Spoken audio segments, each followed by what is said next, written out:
A special thank you to each of our subscribers who make this channel possible. Here's today's story.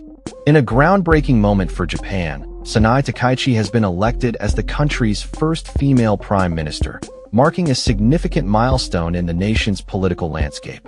This pivotal event took place in Tokyo, where Takaichi, a member of the ultra-conservative Liberal Democratic Party, LDP, secured 237 votes in the lower house of parliament, surpassing her nearest rival, Yoshikoko Noda, by a narrow margin of 4 votes.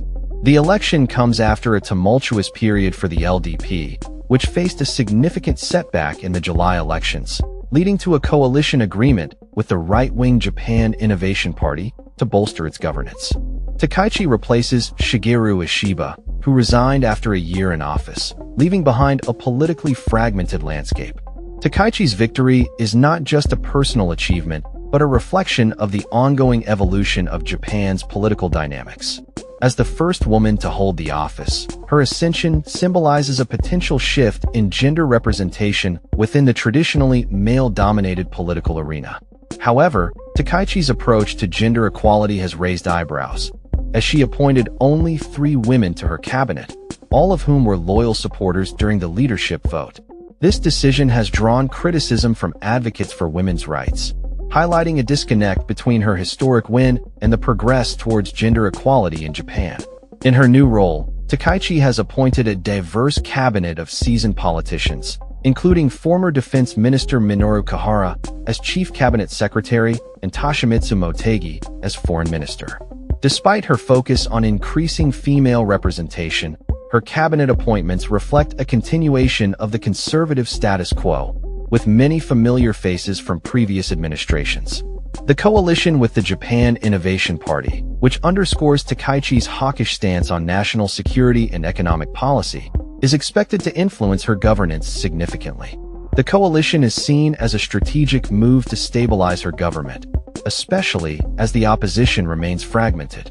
However, Takaichi's administration faces immediate challenges, including rising inflation and economic instability, which LDP Secretary General Shinichi Suzuki has identified as top priorities.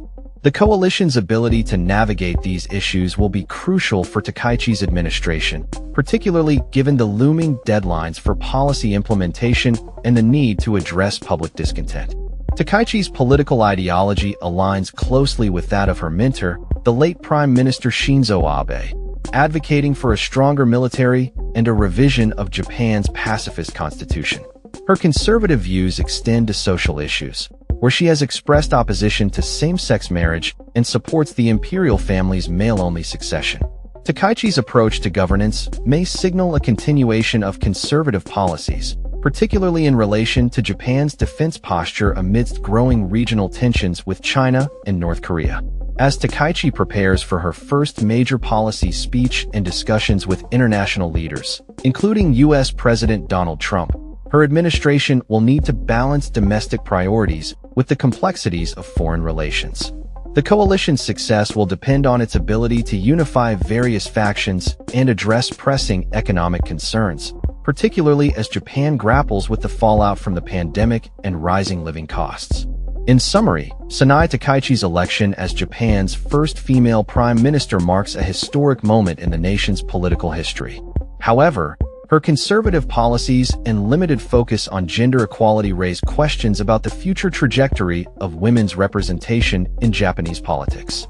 As she embarks on her term, the challenges ahead will test her leadership and the stability of her coalition government, ultimately shaping the future of Japan's political landscape. That's all for this story. We upload videos every day covering many different subjects, so hit that subscribe button to stay informed. Thanks for watching.